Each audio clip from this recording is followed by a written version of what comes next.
When it comes to certain crimes, there are those that stand out more than others because of the depravity and nature of these crimes. For example, crimes against a family member, especially mothers, fathers, or any kind of caretakers, are amongst the rarest and disturbing. One can only assume that the motive for these murders is a change in psychological thinking that has been manifested into reality by the actions of these perpetrators. The case I am about to be discussing is one of the most heinous crimes I've ever had the displeasure of coming across. Let's get right into the video. 26-year-old Bahsid McLean was found guilty in 2016 of second-degree murder and unlawful dissection of a human being and the gruesome murder of his mother, Tanya Bird.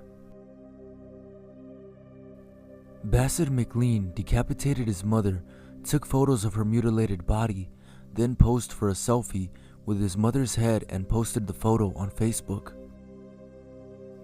McLean confessed to the sickening crime after police searched his home and said it had a strong smell of bleach.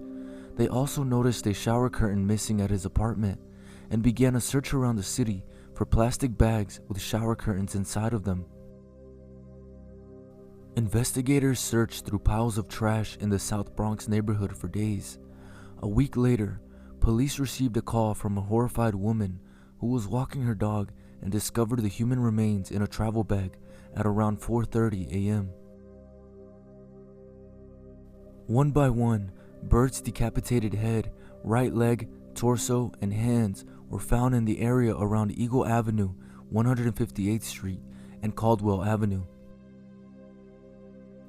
Some of Bird's body parts were still wearing the clothes she was in when she was murdered.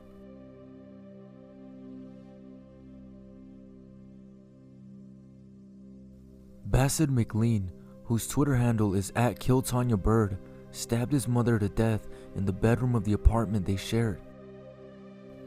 After he dissected his mother's body, he took a selfie photo with her severed head. He then went to a hardware store to buy a 2-foot power saw, which he used to chop up his mother's body. He discarded her remains by placing parts of her body inside suitcases and trash bags, which he dumped in his neighborhood after telling a friend he wanted to take out the trash. His friend, 26-year-old William Harris, allegedly helped him get rid of the body. The pair were reportedly caught on surveillance video at a nearby hardware store where they bought a power saw with cash. It is not clear whether McLean's 7-year-old brother Nasir, who has Down syndrome, was at home during the attack. Investigators discovered the gruesome pictures on his cell phone and were able to get a confession, which led to McLean's murder charge. A close family member of McLean told investigators that at one point, Tanya Bird caught McLean browsing the internet on tips to cover up a murder. Apart from the Twitter account mentioned earlier, he also created a MySpace page called Kill the Bitch Tanya. It is widely believed that the motive for this gruesome crime was constant disagreement between the two on how McLean was fathering his own son and his lack of effort on life. Tanya Bird was fed up with her 26-year-old son being a deadbeat and would constantly give him reality checks, telling him to grow up, move out, and be a man. McLean's aunt said he harbored resentment towards his mom after he was placed in a foster home while she battled a drug problem. He came back to live with her when he was 18 and was suspected of abusing his younger brother, whose body began displaying bruises. Tanya Bird was sometimes frightened of her son but loved him.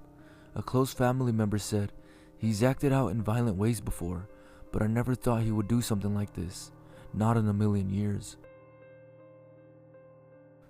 In the aftermath, McLean's attorney argued that her client was mentally ill, but prosecutors argued that the murder was cold-blooded and that McLean knew exactly what he was doing. He was later sentenced to life in prison.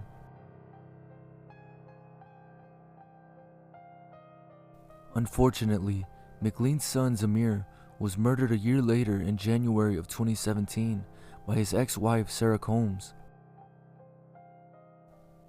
She fatally beat their 4-year-old son to death because he dropped an egg on the floor.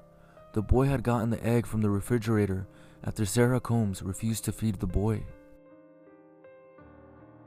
The former daycare worker waited 20 minutes before calling 911. The police found the beaten boy foaming at the mouth and stowed inside a water-filled plastic bin. She was sentenced on May 2, 2018 to 17 years in prison.